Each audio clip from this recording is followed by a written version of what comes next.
آج یہ حدیث پاک سنیے. میں پھر کہتا ہوں وقت کی قلت کی پیروں میں زنجیر ہے، لیکن صرف دل کا درد آپ کے سامنے پیش کرنا چاہتا ہوں. ماں کو دوسروں کے بھروسے چھوڑنے والوں، باپ کو دوسروں کے بھروسے چھوڑنے والوں، میں نہیں پالوں گا میری ماں کو تو میرا بھائی پالے گا، میرا بھتیجا پال لے گا، دوسرا بھائی پالے گا، تیسرا بھائی پالے گا. میں کہتا ہوں کیسا المیہ ہے، جب بچے چھوٹے ہوتے ہیں تو سب کہتے ہیں میری ماں میری ماں میری ماں، اور جوان ہو جاتے ہیں علاج کی بات آئے تو تیری ماں، خدمت کی بات آئے تو تیری ماں، رکھنے کی بات آئے تو تیری ماں. حیرت کی بات ہے، یاد رکھنا کائنات کی ساری عبادتیں کر لو، اگر والدین کی رضا دامن میں نہیں ہے تو تمہارے منہ پہ پھینک دی جائے گی وہ عبادتیں جو تم نے کی ہے. بلکہ حدیث پاک ہے، اللہ کے رسول صلی اللہ علیہ وآلہ وسلم فرماتے ہیں اسلام میں سب سے بڑی خدا کی محبت کا ثبوت یہ ہے کہ انسان شہید ہو جائے. شہید کا معنی ہوتا ہے گواہی دینے کے. تو شہید کو جو سر کٹا دے اللہ کی راہ میں، جان دے دے، اس کو شہید اس لیے کہتے ہیں کہ اس نے اللہ کی محبت کی گواہی دے دی ہے. شہید کو شہید کہنے کا ایک مقصد یہ بھی ہے.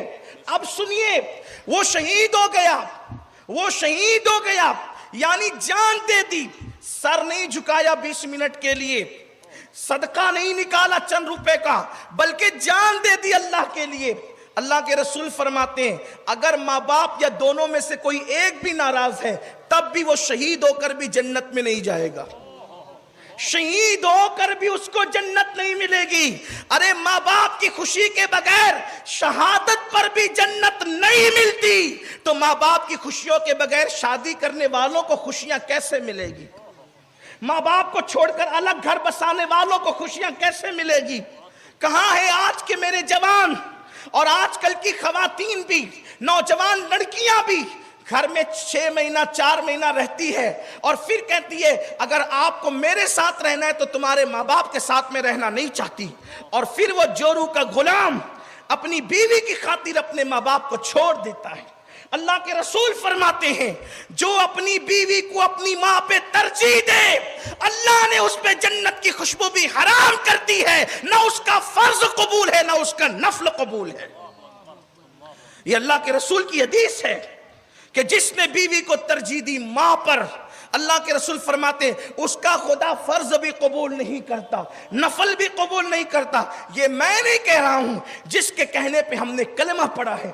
آج کل کی عورتیں یہ سمجھتی ہیں کہ اگر وہ اپنی ساس کو بے سہارا چھوڑ کر نکل جائیں گی، اپنی ساس کو بے سہارا چھوڑ کر نکل جائیں گی اپنے شوہر کو لے کر، تو کیا کل اس نے ساس نہیں بننا؟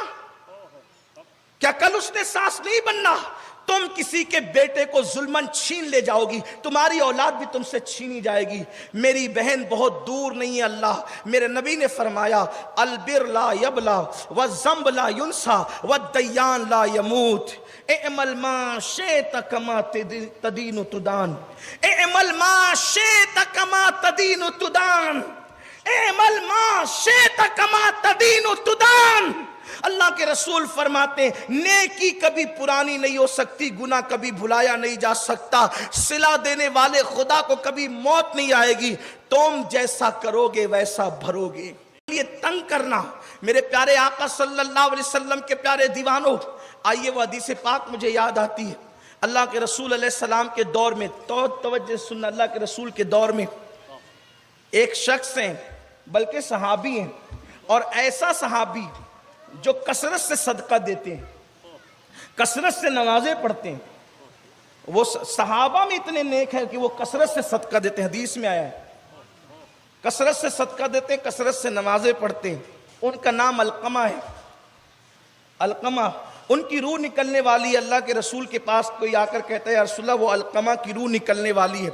سرکار نے کہا بلال، صہیب اور سلمان تم تینوں جاؤ اور اس کو کلمے کی تلقین کرو کہ کلمہ پڑھتے پڑھتے دنیا سے جائے. تینوں پہنچے، کہا کلمہ پڑھ، تو کلمہ ان کی زبان پہ نہیں آ رہا. جو عورتیں اپنے شوہر کو ماں سے جدا کرتی ہیں، کیا وہ چاہتی ہیں کہ ان کا شوہر کلمے کے بغیر دنیا سے جائے؟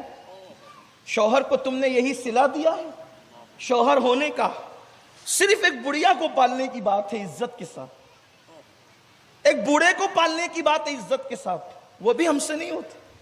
اور پھر کیوں پالنا ہے؟ کیونکہ انہوں نے ہمیں پالا ہے, انہوں نے ہمیں پالا ہے. یہ وہ لوگ ہیں جن کے چہرے پہ نگاہ اٹھتی ہے تو مقبول حج کا ثواب ملتا ہے. اللہ کے رسول فرماتے ہیں جس کو یہ پسند ہو کہ اللہ اس کی عمر لمبی کرے اور اس کے رزق میں برکت عطا کرے, وہ چاہے کہ اپنے ماں باپ کے ساتھ اس نے سلوک کرے. جو ماں باپ کے ساتھ اس نے سلوک کرے اللہ اس کی عمر لمبی کرتا ہے اور اس کے رزق میں برکت دیتا ہے, اس کو کبھی محتاج نہیں کرتا زمانے کا. یہ بزرگوں کے احترام پر یہ صلہ ہے, ماں باپ کے احترام پر یہ صلہ ہے. بلکہ قرآن تو کہتا ہے ماں باپ کے ساتھ اس طرح پیش آؤ, فلا تقل لہما اوف, ان کے سامنے اوف یعنی ہوں بھی مت کہو. ماں باپ کے سامنے ہوں کہنا بھی جائز نہیں. اس کی تفسیر میں عبداللہ ابن عباس لکھتے ہیں کہ اللہ کے رسول نے فرمایا اگر اوف سے بھی اور کم اور ہلکا تکلیف دینے والا کوئی لفظ ہوتا تو اللہ اس کا تذکرہ کرتا, لیکن اوف سے زیادہ ہلکا کوئی لفظ نہیں ہے. اس کا مطلب ماں باپ کے سامنے اوف کہنے کی بھی اجازت نہیں ہے.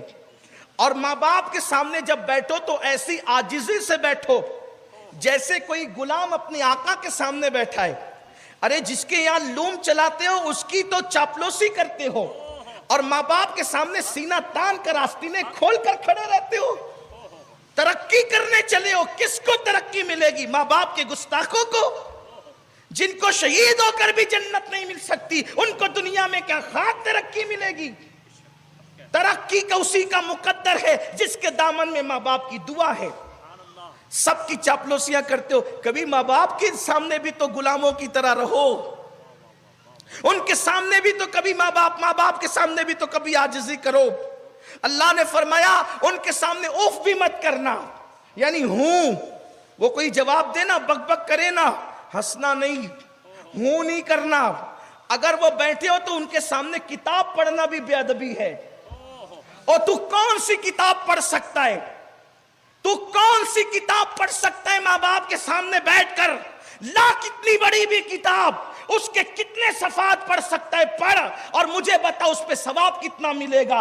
ارے کتاب میں درجنوں گھنٹے نظر لگا کر تجھے جو ثواب نہیں مل سکتا, ایک سیکنڈ میں ماں کا چہرہ دیکھنے پہ ملے گا. کیونکہ اللہ کے رسول نے کہا ماں باپ کے چہرے کو محبت سے دیکھو تو مقبول حج کا ثواب نصیب ہوتا. سوچو تو صحیح. اسی لیے وہاں کتاب نہیں پڑھنا, وہاں بیٹھ کے کتاب نہیں پڑھنا, وہاں تو ان کا چہرہ پڑھنا ہے. اس لیے کہ کتابیں پھر پڑھی جا سکتی ہے, لائبریریاں زندہ رہے گی, لیکن وہ چہرہ قبر میں چلا گیا تو پھر کبھی پڑھا نہیں جا سکتا.